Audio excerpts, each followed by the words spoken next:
I was in the valley of the shadow of death. No two fucking ways about it. But I've got Rita on my side. So he does, guys and gals. Kiriya Keiji has Rita Vrataski by his side in the war against the mimics. The mimics who are pushing humanity, mankind, on the verge of extinction in Sakurazaka Hiroshi's 2004 release, light novel All You Need Is Kill, which in 2014 was published and made into a manga series which ran from January up to May of 2014. But this light novel, or rather this novel which I read, 3 versions of this story exist. One of them yours truly had, and the other one which I read online, the manga version itself. All of them, guys and gals, are so good, and the basic gist of it, of this tale, humanity's tale in their battle against the mimics, these monstrous creatures, is pretty much the same thing, but it centers on 2 individuals. One in particular is the main character, Kiriya Keiji himself, as he would later become known as Kiriya Keiji, a.k.a. Kiriya Keiji, and his partnership and camaraderie with Rita Vrataski, a.k.a. the Full Metal Bitch, otherwise known as the Angel of Valkyrie, or the Valkyrie Angel, or whatever she is called, a soldier who transfers over to Japan, Osaka, Japan,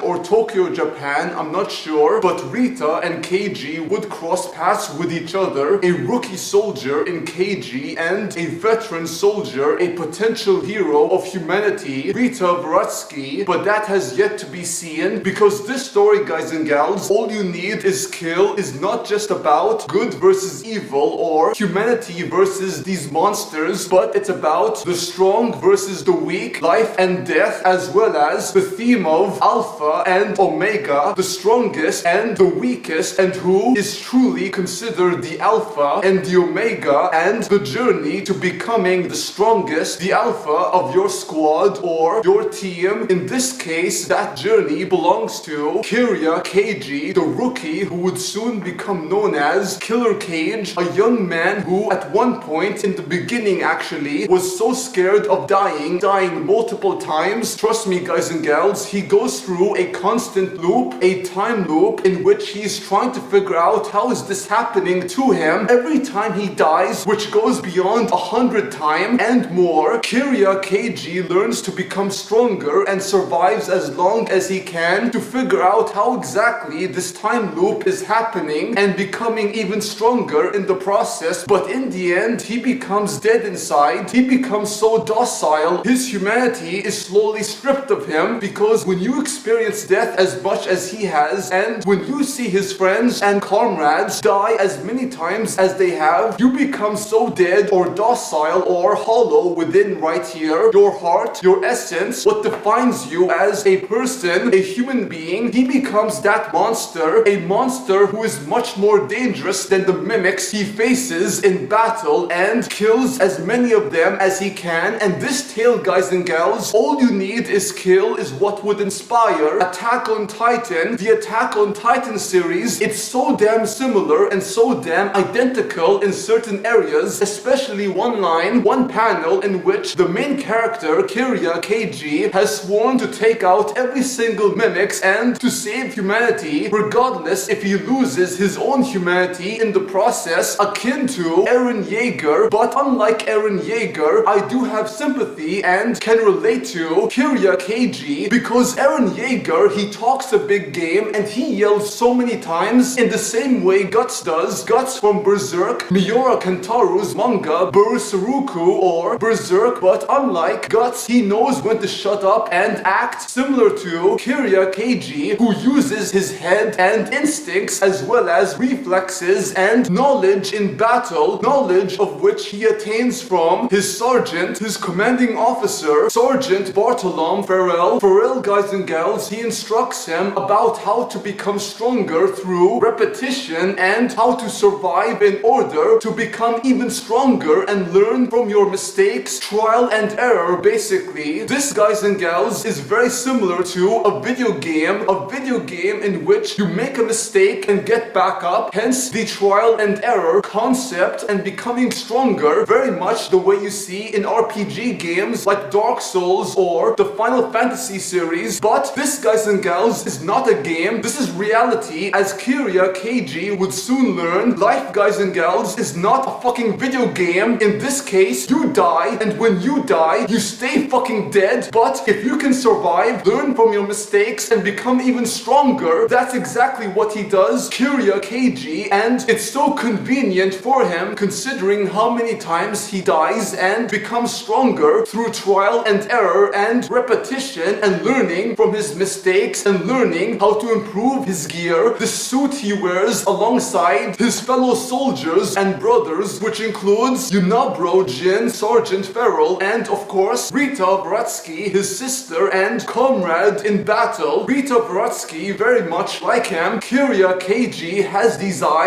eyes which have seen death and battle, countless battles, and someone who became dead inside because of these battles they face and trying to figure out how exactly to survive and win said battle, the war against the mimics, and how to save and preserve human lives, humanity as a whole. This battle, guys and gals, is not for the faint of hearts and will change people, soldiers of war, men and women who fight for the sake of their loved ones or for themselves, to make a name for themselves while also protecting humanity in the name of humanity. Long after this war is over, they will suffer from the side effects of war, and those they have seen died before their very eyes, hence the term PTSD, post-traumatic stress disorder, and more, guys and gals. This war will change them for better or worse, but regardless, the mimics will be done for. They will, guys and gals, and this battle is so intense and humanity are pushed on the brink of extinction, but Kiriya Keiji and Rita Vrataski will make sure that humanity survives. They will, guys and gals, and this novel, this manga, whichever version you have read, is truly awesome and so fascinating. Hands down, one of the best and most fascinating novels and tales I have ever read. Amen, guys and gals. Fucking men. This tale, guys and gals, all you need is kill, is so well written by Sakurazaka Hiroshi. It's so well written and so well detailed, and the manga version is also good and was written and illustrated by Takeshi Ryosuke and Obata Takeshi, respectively. It was so damn great, as was this version, the light novel or novel by Hiroshi-san. I loved both of them, guys and gals. I can't wait to read this one again. The novel version, as you can see right here, it's so well detailed and it goes into different lengths to explain the mindset and schedule of Kiriya Keiji, and he learns how to survive each time by following said schedule and routine, a routine which he also built for himself in this endless time loop, and that, guys and gals, is beyond frustrating but also something effective which can guarantee his victory and survival against the mimics in this war. And we also have his two other comrades, his female comrades, which includes Sashta Rayleigh, a Native American mechanic who builds for Kiriya Keiji a battle axe, a similar battle axe which Rita Vrataski, a woman and soldier who she respects, Sashta does. And then we have Rachel Kisaragi. Rachel Kisaragi is the canteen lady or the cook for the military, which is mostly occupied by men, male soldiers who she mingles with nicely. She does, but the only man who Rachel Kisaragi is interested in is of course Kiriya Keiji, and she does offer herself to him, but Killer Cage refuses her advances or seduction, even though she does remind him of a high school crush of his. But in this war, there is no time for that. No, guys and gals. But who knows after the war? You never know, guys and gals. You never know, but it's all up to him whether he chooses to be single or not. I love this character so much because he is so much like yours truly, and the war he is fighting, similar to Rita Vrataski, who Kiriya Keiji would form a partnership and the two of them would understand one another, their pains and their sufferings. And like I mentioned before, this novel, guys and gals, focuses on the theme of Alpha and Omega, and this novel also has twists and turns and how that connects to the theme of Alpha and Omega. By the end, it's so heartbreaking, but it's inevitable, especially in the case with Rita Vrataski, the full metal bitch, and Kiriya Keiji, Killer Keiji, Keiji. This novel, guys and gals, is so damn good and so awesome and worth your time. The themes and ideas are so great, and the chemistries between Rita Vrataski and Kiriya Keiji, as well as Kiriya Keiji and Rachel Kisaragi, Sachta Rayleigh, Sergeant Beryl, and Yunabrojin Kiriya Keiji, a man who dies so many times and comes back every time. It changes him inside, and in the words of Kiriya Keiji, a.k.a. Killer Cage, death has become his one true ally besides Rita Vrataski, the full metal bitch. And this novel, once again, is so damn great, as is the manga version, both of which I do recommend you guys and gals read if you wish. Thank you all for watching. Hope you enjoyed the video, and if you did, please like, comment, subscribe if you wish, and do check out my gaming channel where I do Let's Play series, gaming content, and so much more. Until next time, peace out, take care, adios amigos, au revoir, and sayonara.